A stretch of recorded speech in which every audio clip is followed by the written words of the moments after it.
Ibe byiza kuri mwese mukomeje gukurikira gahunda za televiziyo Rwanda n'umwanya w'amakuru mujye kugezwaho nanjye Aime Bote Mushashi. Abajyanama b'ubuzima mu ntara y'Amajyaruguru bashima telefone za smartphone bahawe n'umukuru w'igihugu zirimo ikoranabuhanga ry'ubwenge buhangano AI zikaba zibafasha mu gutahura indwara, kuvura no kubika amakuru y'abarwayi ndetse no gukora raporo ku buryo bworoshye. Ni inkuru yateguwe na Robert Byiringiro na Oscar Niyigena. Twinjira muri community system ya community programa yacu baduhaye. Abifashishije telefone zigezweho za smartphone, abajyanama b'ubuzima barimo n'itanga Solange na Gakwerere Paul tubasanze mu kagari ka Ruhengeri mu murenge wa Muhoza, aho barimo kubarura urugo rw'umuturage bifashishije ikoranabuhanga rya iwacu. Umuntu asanzwe arimo n'urugero kanshiremo. Iyo bamaze kwinjiramo bahabwa imbonerahamwe y'umujyanama agomba kugenderaho yuzuzamo imyirondoro y'umuturage. Barashima iri koranabuhanga kuko ribafasha gutanga serivisi zihuse.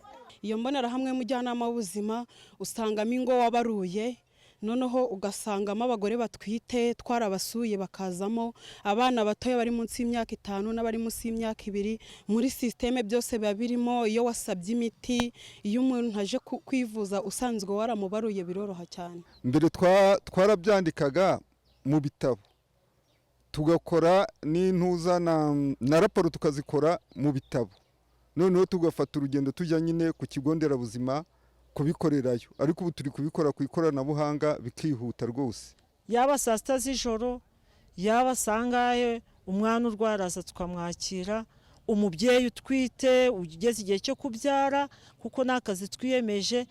Minisiteri y'ubuzima ikomeje gutanga izi telefone za smartphone hirya no hino mu gihugu nyuma y'aho Perezida wa Repubulika Paul Kagame yahuraga n'abajyanama b'ubuzima muri 2024 akabizeza ko bazafashwa gukoresha ikoranabuhanga muri serivisi batanga. Ubushake ubwitangiye mufite gukora benshi mudahembwa n'abahembwa bagahembwa ubusa, nicyo kibanze, niwo musingi, niho duhera. Turashaka rero no gutera imbere mu bundi buryo bugezweho, nanone ku nzego aho bishoboka gukoresha ikoranabuhanga.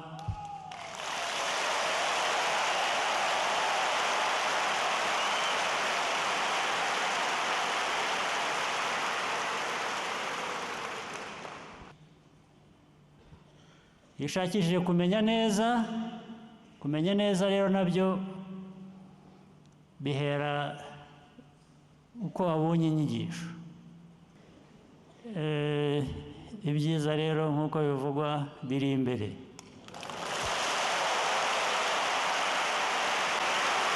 Bidatinze bamwe mu bajyanama b'ubuzima mu ntara y'Amajyaruguru bamaze kugezwaho izo telefone zigezweho. RBC nabafasha kubahugura mu minsi 10 mu rwego rwo kubasobanurira imikoreshereze yazo. Barashima umukuru w'igihugu ukomeje kubitaho.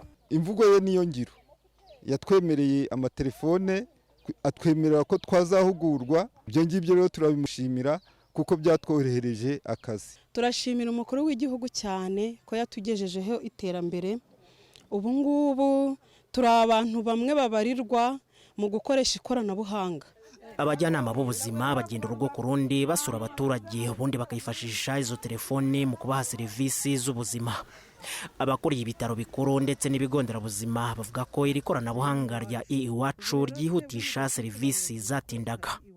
Buriya nuko na Minisiteri y'Ubuzima ibasha kubona ibikorwa byabo biyoroheye. Ni telefone zifite ikoranabuhanga, ni telefone zihariye, nta naho wazibona mu isoko hasanzwe. Ku isoko ryacu yego zifite uwo mutekano, ariko bafite no mu nshingano kuzirinda no kuzibungabunga. Izi telefone zaha abajyanama b'ubuzima zifite ikoranabuhanga ry'ubwenge buhangano cyangwa se AI ryifashishwa mu gutahura indwara, kuvura no kubika amakuru y'ubuvuzi. Abajyanama basanzwe bafasha abaturage mu kubapima indwara nka malariya n'igituntu, ndetse bakanabafasha kuboneza urubyaro, gukurikirana ababyeyi batwite no kubaherekeza kwa muganga. U Rwanda rufite abajyanama b'ubuzima 58,298 barimo abajyanama b'ubuzima basaga 11,000 mu ntara y'Amajyaruguru. Robert Byiringiro, mu ntara y'Amajyaruguru. Abaturage bo mu karere ka Karongi mu bice biri kwagurirwamo ubuhinzi bw'icyayi barasabwa kutareka guhinga ibindi bihingwa nk'imboga n'ibinyampeke kubera ko nabyo bikenewe cyane. Bagiriwe iyi nama n'inzego zitandukanye nyuma yo kubona ko muri ibyo bice ubutaka buhingwamo ibindi bihingwa bwagabanutse ku kigero cyo hejuru biturutse ku kwitabira guhinga icyayi gusa. Aphrodis Muhire yateguye inkuru irambuye.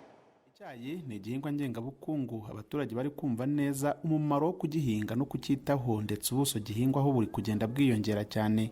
Impamvu nyamukuru abaturage bari kwitabira cyane guhinga icyayi turayumva mu bisobanuro bya Ndayisabye Faustin wo mu murenge wa Twumba. Kitanga amafaranga, kitanga umusaruro, umuntu agakirigita ku gafaranga ataraherutse. Dufashe urugero rwo muri uyu murenge wa Twumba, icyayi gihinze ku buso bungana na hegitari zabarirwa mu 1300, zikaba zisarurwaho toni zirenga miliyoni 2 z'icyayi gitunganyije neza. Ni mu gihe imboga zihingwa ku buso bwa hegitari 2 gusa zigasarurwaho toni 4. Imbuto zo nta buso bugaragazwa zihingwaho muri uyu murenge. Ibindi bihingwa nk'ibigori, ibishyimbo n'ibindi ubuso bihingwaho nabyo usanga ahenshi hari 1/2 cy'ubuhingwaho icyayi. Ibi ngo ni bimwe mu biri kugira ingaruka ku biciro ku masoko. Ubu ngubu ikiro cy'ibirayi kigeze ku mafaranga 750. Ibishyimbo bigeze ku mafaranga 5, 2. Ibigori nabyo byarazamutse bigeze ku kiro ku mafaranga 600. Kandi mbere ikiro cy'ibirayi cyaguraga 2,500, 300. Imboga zo ntazo. Ahantu hose bari guhahinga icyayi. Mwadukora ubuvugizi icyayi nacyo bakagihinga, ariko ahantu hageneye guhinga imyaka bakaba bahihoreye. Iyo ugeze muri uyu murenge wa Twumba ndetse no mu yindi mirenge iri kwagurirwamo ubuhinzi bw'icyayi naho kimaze igihe gihingwa, biroroshye cyane kubona ko kuba imisozi myinshi itwikiriwe n'icyayi bifite igisobanuro cyihariye kandi gikomeye. Ni mu gihe kubona ubutaka buhinzeho ibindi cyane cyane imboga n'imbuto ari tombora. Ni ikibazo kizweho mu nama yahuje abaturage n'abadepite bamaze iminsi mu ngendo mu turere two mu Rwanda maze bagihuye umurongo. Aba ni Kimenyi Marite uyobora ishami rya RAB rikorera mu turere twa Karongi na Rutsiro, ndetse na Padiri Pierre Damien Mushimiyimana akaba umutubuzi w'imbuto y'ibirayi kuri Paruwasi Gatolika ya Gisovu. Ni politike z'igihugu guhinga icyayi n'ikawa no kongera umusaruro w'ibiribwa. Turamutse dukoze kimwe tukareka ikindi hari icyo twahomba.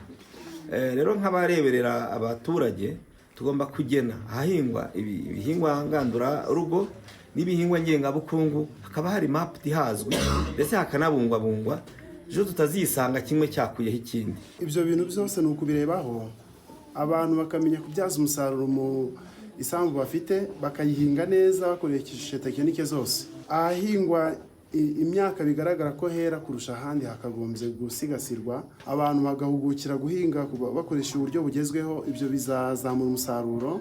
Niyo hahingwa icyayi hakwiyongera, ariko ntabwo bizatuma inzara iza vuba. Bamaze kumva ibi, itsinda ry'abadepite riyobowe na Uwamariya Odette ryasabye abaturage guteza imbere ubuhinzi bw'ibihingwa byose nta na kimwe gisigaye inyuma. Turabakangurira rero kongera umusaruro w'ibihingwa ngengabukungu birimo n'icyayi nk'uko wari ubivuze n'ikawa, kandi barabihinga hano ku kigero kiri hejuru, ariko turanabakangurira nanone no kongera umusaruro w'ibihingwa ngandurarugo. Ni byiza yuko n'umuturage agira n'ibimutunga, kugira ngo nubwo duhinga icyayi ariko tumenye ko tugomba no kubona n'ibidutunga, kandi byose bikajyana bikunganirana. Icyayi gifatiye runini ubukungu bw'u Rwanda kuko ari kimwe mu byoherezwa mu mahanga ku bwinshi bikinjiriza igihugu amadovize. Niyo mpamvu gukomeza guteza imbere ubuhinzi bwacyo ari ngombwa. Gusa no guteza imbere ubuhinzi bw'ibindi bihingwa nabyo ni ingenzi cyane, kubera ko ari byo funguro rya buri munsi ry'abaturage, ndetse bikaba no ku isonga mu kurwanya imirire mibi.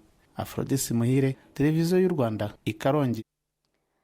Abahinzi n'aborozi bo mu karere ka Kayonza baravuga ko inkunga nyunganizi babonye igiye gutuma barushaho kongera ibyo bakora, kandi bibarinde igihombo baterwaga no kutagira ibikoresho bimwe na bimwe bituma bongera cyangwa babungabunga umusaruro. Babigaragaje ubwo basinyanaga amasezerano yo guhabwa ibikoresho by'ubuhinzi n'ubworozi bizatangwa n'imwe mu mishinga ya Minisiteri y'Ubuhinzi n'Ubworozi. John Bicamumpaka adufitiye ibindi kuri inkuru. Bamwe mu bahinzi n'aborozi bavuga ko bajyaga bakenera ibikoresho binyuranye byo kubika amazi, kubika umusaruro no kuwumisha. Iyi nyunganizi basinyanye n'ibigo by'imari ndetse n'imishinga RDDP ya kabiri na KIWIP ya kabiri ikaba ije guhindura ibintu byinshi mu iterambere ry'ubuhinzi n'ubworozi bakora. Koperative yacu tugira umusaruro mwinshi tukabura ahantu tuwanika. Iyi sizo ya 2026A hangiritse umusaruro ugera muri toni 4 kubera ubwanikiro butoya, umusaruro urangirika. Ariko dufite icyizere yuko umusaruro utazongera kwangirika kubera ko tubonye inkunga nyunganizi ya hangari. Nasabye damushiti na copa. Leta rero dushugurikira inyunganire yayo. Twishimira cyane rwose nubwo iyi toto ni miliyoni 2,400 ariko zatanga 840 niho batanga 1,400. Ubwo rwose ni igikorwa gikomeye cyane. Tufite izuba ryinshi amazi agakama ugiye guhindura umukama. Nkabona kamagaritiro 40 umva ko ari nkeya ariko nashaka kugira nka litiro nka 200 ubwo monyi damushiti n'amazi yazo ubwatsi narabuhinze bushigata gusa korora noneho bikizaho umwuga. Imishinga iterwa inkunga nyunganizi itoranywa binyuze mu muryango Kirimo Trust uteza imbere ubuhinzi n'ubworozi muri Afurika y'Uburasirazuba ku bufatanye n'imishinga KIWIP ya kabiri na RDDP ya kabiri. Umuyobozi w'umuryango Andrew Gashayija arasobanura uburyo amakoperative n'abaturage bunganirwa. Nk'abafashe za damushiti n'urugero ubwo ni muri gahunda ya RDDP bose bunganirwa kuri 60%. Ni ukuvuga bishakaho uruhare rwabo rwa 40%. Leta ikabunganira kuri 60%. Abagura za chopper machine bunganirwa 50%. Ariko noneho muri ibyo byiciro byombi abagore n'urubyiruko bunganirwa kugera kuri 70%. Umuyobozi w'agateganyo w'akarere ka Kayonza Hategekimana Fred avuga ko ubu bwunganizi ku bahinzi borozi bugiye gutuma umusaruro wiyongera kandi uboneke wujuje ubuziranenge. Urasanga umuntu yahingaga ariko umusaruro aho ubikwa ugasanga ntahahari na ni koperative, ugasanga umuntu ari mu bikorwa by'ubworozi ariko akeneye za damushit cyangwa akeneye imashini imufasha gutunganya neza ubwatsi, cyangwa se ugasanga ari mu buhinzi ariko ntafite imashini yumisha umusaruro. Abo bose rero ayo masezerano yo basinye no kugira ngo babone iyo nkunga nyunganizi. Iyo nkunga nyunganizi iraza n'ubundi igaruka muri bya bikorwa n'ubundi kongera imbaraga no gutunganya neza umusaruro ugomba kujya ku isoko. Imishinga 77 niyo yatoranyijwe mu cyiciro cya mbere cy'ishoramari rigizwe no kugura imashini zumisha ibinyampeke, kubaka ubuhunikiro bw'imyaka, hangari zo kumisha ibigori n'imashini zisya ubwatsi bw'amatungo. John Bicampaka, Televiziyo Rwanda, Ikayonza. Abahingira umuceri mu cyanya cy'umuvumba mu karere ka Nyagatare basabye ko bashakirwaho kuwanika muri ibi bihe bari kusarura kuko bakomeje kubura aho bawanika. Ubuyobozi bw'aka karere bwabemereye kubaha ubutaka bwo kubaka ubwanikiro. Ni nkuru yateguwe na Maurice Ndayambaje. Cyanya cy'umuvumba kiri kuri hegitari zirenga 2,000. Ubu hari abari mu bikorwa byiswe gukera umuceri. Mu mvugo yoroshye ni ukusarura. Ndimo kuwukera. Yego. Ubwo no gusarura. Ni nko gutema ibigori nko kubona ibigori byera bakabitema. Nyuma yo kuwukera barawutunda bakawugeza aho uhurirwa kugira ngo haboneke impeke zizatonorwa n'uruganda. Bikorwa n'abagaragara ko bafite imbaraga z'umubiri ku buryo umwe ashobora guhura ibiro 500 by'umuceri ku munsi agacyura amafaranga 7,000. Bamara kuwukera bakawuzana hano kuri shitingi. Iyo bawuzanye hano kuri shitingi abahuzi batangira kuwuhura, nibwo ubona ko igikorwa kirimo gikorwa. Umuntu ashobora guhura n'ibiro 500 bitewe n'imbaraga zuko zingana. Birumvikana ko uyu muceri utanikwa mu gishanga. Imwe muri koperative uhinga izwi nka Muvumba ya 8 ifite imbuga zo kwanika 5 zanikwaho umusaruro uva kuri hegitari 10 gusa, nyamara ihingira kuri hegitari 200. Uribaza undi wanikwa. Abahinzi bishakira amashitingi bagasasa hafi y'umuhanda, umaze gupakira agatiza mugenzi we ku munsi ukurikira ngo yanike. Umwanya wo kwanikaho ugera naho babana muto bakanika no mu muhanda. Imbuga ijya haba yanikaho abantu 2 batarenze 2 cyangwa se hegitari 2 hagati y'2 n'3. Kandi badushyira ku mashitingi, dushyira ku mahema. Hari igihe umuntu yazinga, no yajya kuyazinga umuceri ukangirika, umusaruro ukangirika.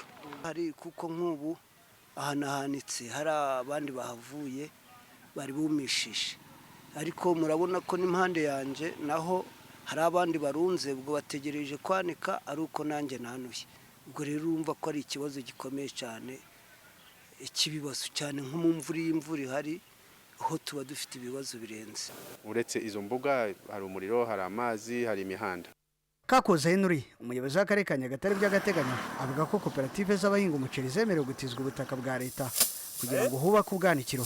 Ubu ngubu turimo gukorana n'ayo makoperative kugira ngo ahubwo tubahe ubutaka, kuko kenshi usanga mu mbago cyangwa se mu nkengero y'aho bahinga umuceri ari mu butaka bwa leta. Gahunda ihari rero turimo gukorana na Minagri ndetse na Minisiteri y'Ibidukikije kugira ngo tubatize ubutaka bwa leta bakwiyubakira imbuga. Kugeza ubu ngubu nka P8 imwe muri koperative zihinga muri icyo gishanga, ndetse hari indi koperative tumaze kubona ebyiri basabye site zigera mu 8 kugira ngo nibura bo batangiye kwiyubakira imbuga. Ibyo rero niyo gahunda ihari yo gufasha ayo makoperative kugira ngo yubakire imbuga cyangwa se aho banika. Rwamwaga Jean Damascene umuyobozi w'impuzamahuriro y'abahinzi b'umuceri mu Rwanda avuga ko abahinzi ubwabo bakwiye kugira uruhare rwo gushaka ubwanikiro. Ariko nanone nabo ntibarangare ngo buri gihe bahore bategereje aho babona hari icyo bashobora kwikemurira. Ngira ngo nkeka ko muri aya makoperative mu burasirazuba hari aho muba mwageze za Ntende, za Nyagatare, hari aho bishakamo ubushobozi bakagira ibyo bikemurira bibarushije imbaraga, inzego zikabunganira, ariko nabo bagaragaza ko hari icyo babashije gukora. Icyanya cy'umuvumba cyatunganyijwe mu myaka 20 ishize cyari gisanzwe kiragirwaho inka mbere yo gutunganywa. Ubu cyeraho toni z'umuceri zisaga 10,000 buri mwaka. Ni ubuhinzi butunze abarenga 20,000. Maurice Ndabaje mu karere ka Nyagatare.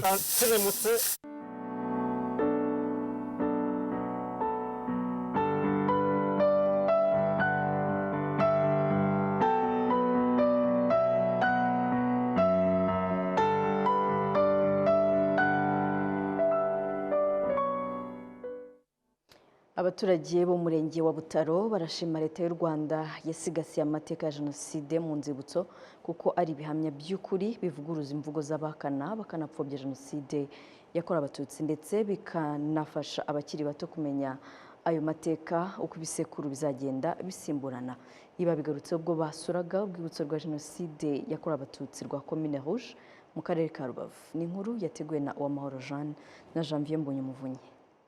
Bageraga ku rwibutso rwa Commune Rouge, aba baturage 406 bahagarariye abandi mu byiciro bitandukanye birimo ubuyobozi uhereye ku rwego rw'umudugudu, amadini n'amatorero, abikorera ndetse n'abanyeshuri, babanje kunamira no gushyira indabo kumva iruhukiyemo imibiri y'abantu 5211 bazize jenoside yakorewe abatutsi, ubundi baganirizwa ku mateka ya jenoside yo muri aka gace uru rwibutso ruherereyemo. Hano za Kabaya bagiye batangira gufatwa, hano mu Bigogwe batangira gufatwa.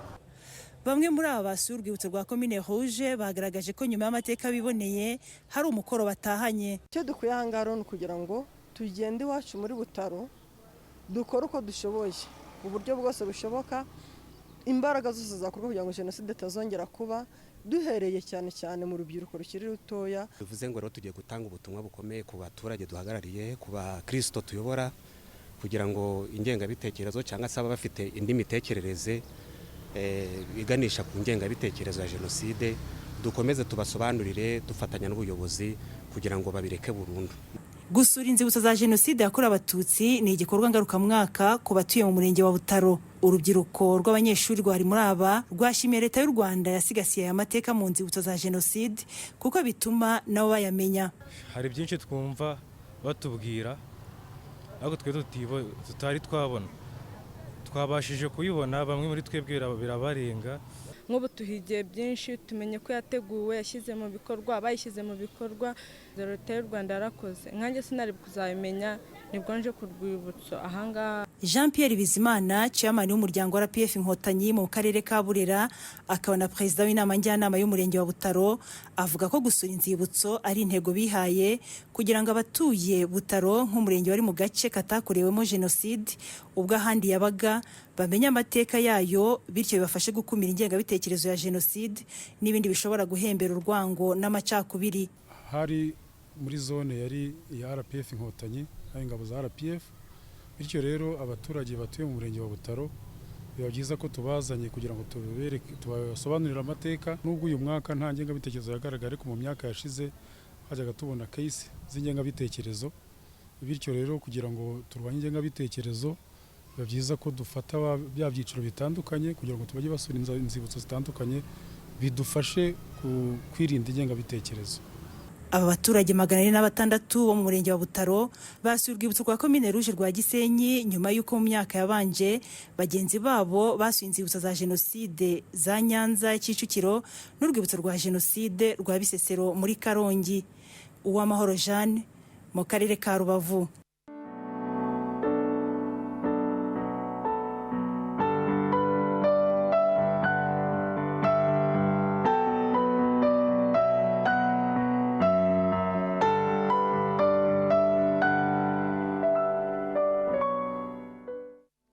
Ubuyobozi bw'umujyi wa Kigali buvuga ko agakiriro ka Gisozi gakwiye kwimurwa kakajyanwa ahandi hantu hisanzuye kugira ngo hirindwe ibibazo birimo n'inkongi zakunze kukibasira abakorera, ariko bo bagaragaza impungenge ko ishoramari rinini ryahomba mu gihe kaba kavanwe. Ni inkuru yateguwe na Gateteri Karafiki na Jean Paul Biraboneye. Agakiriro ka Kigali kari ku Gisozi bagaragaza ko bahakoze ishoramari rinini, gusa nabwo ngo imikorere yabo ntigenda neza kubera zimwe mu mbogamizi bagaragaza zikwiye gukemuka. Gusa kuri twe gifite agaciro kanini, nanjye ngiye kubishyira mu mibare ni agaciro ka miliyari.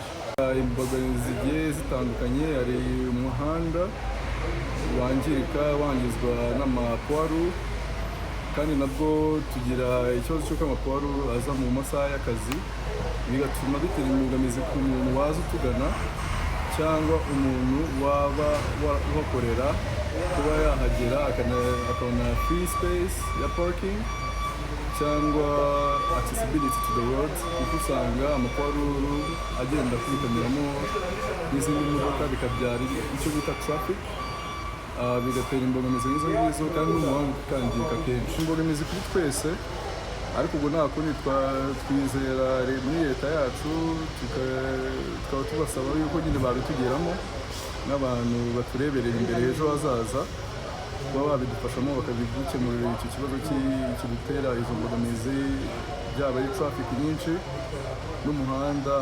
Usibye izi mbogamizi, umuyobozi wungirije w'umujyi wa Kigali ushinzwe ibikorwa remezo Engineer Dusayimana Fulgence agaragaza ko aka gakiriro kamaze kuba gato, bityo gakwiye kwimuka kakajya ahandi hisanzuye kurushaho. Abantu bava mu mujyi bahabonaga nk'ahantu hanini, ariko population iri hariya yikubye inshuro zirenga 4 ugereranyije n'iyavuye mu mujyi.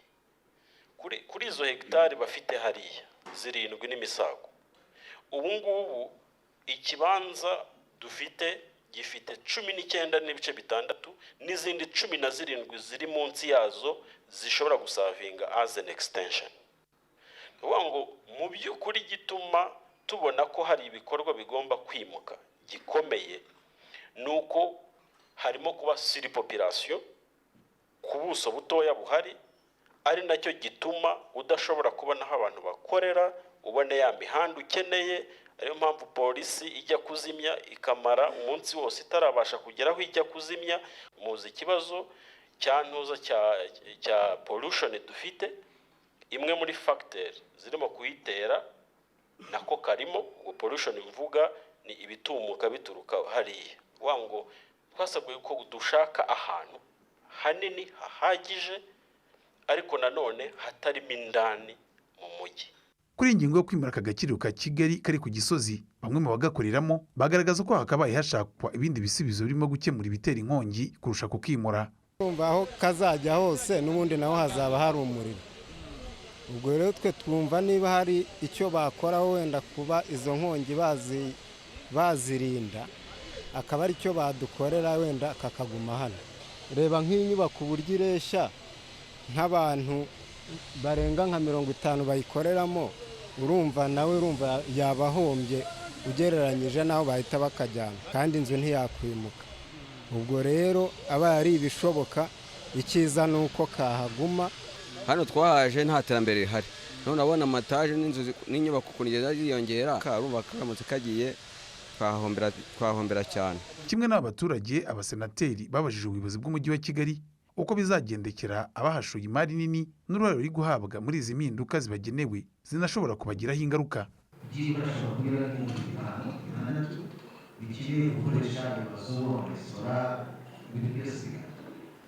ikigaragara rero mubona mutekana agaciro nikava hariya mukora ziriya investment za billions z'amazu zubatswe hariya nta ngaruka bizatera kandi agaciro nikava hariya nta bundi buryo bwakoreshwa mu buryo bwo kuvuga advance n'iki ku buryo ibyo bikorwa byose bikaguma ariko ariyo amazu abashije amamiliyoni menshi y'amazu bubaka kandi bazamuye ni nka bice icyo umuyobozi ari kutubwira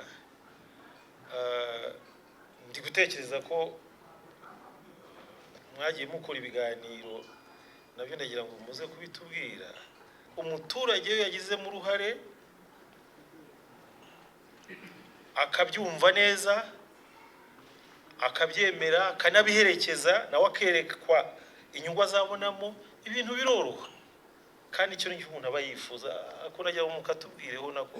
Kuri ibi bibazo Engineer Dusayimana Fulgence agaragaza ko nta na kimwe bari gukora kitanyuze mu biganiro bihuza n'amakoperative yumbiyemo ndetse n'abarwiyemezamirimo bahakorera. Hano duplaninga nk'igihugu kandi igihugu kireberera abaturage bose, niyo mpamvu numva kandi nk'uko mubyumva ntabwo twihereranye ibyo bintu wenda ngo babe babyumva hirya no hino, nabo babirimo. Hari ibyo twaganiriye, hari ibyo batwemera, byo bamaze kutubwira ko batabishobora, turimo kureba uko byakorwa, n'ibyo biganiro nabyo bizakomeza bikorwe. Ariko icyo kuvuga yuko hari iby'ubuyobozi burimo gukora batabizi ntabwo cyaba ari cyo ator, ubwo n'uwabivuze yaba arimo kutubeshyera. Hashize imyaka 20 agakiriro ka Kigali gatangiye gukorera ku Gisozi, aho kaje gaturutse i Nyarugenge mu mujyi rwagati. Aha kari hakaba ari ku buso bwa hegitari 7. Biteganyijwe ko mu gihe kaba kimutse kajya mu karere ka Gasabo umurenge wa Jabana, ahabonetse ubutaka buri kuri hegitari zisaga 36. Uyu no musozo w'amakuru twari twabateguriye, reka mu izina rya ekipe ngari twafatanije kugira ngo aya makuru abagereho neza. Tubashimire mwese twabanye, reka tubifurize kugira ibihe byiza kandi mukomeze kongerwa na gahunda Televiziyo Rwanda ikomeza kubategurira.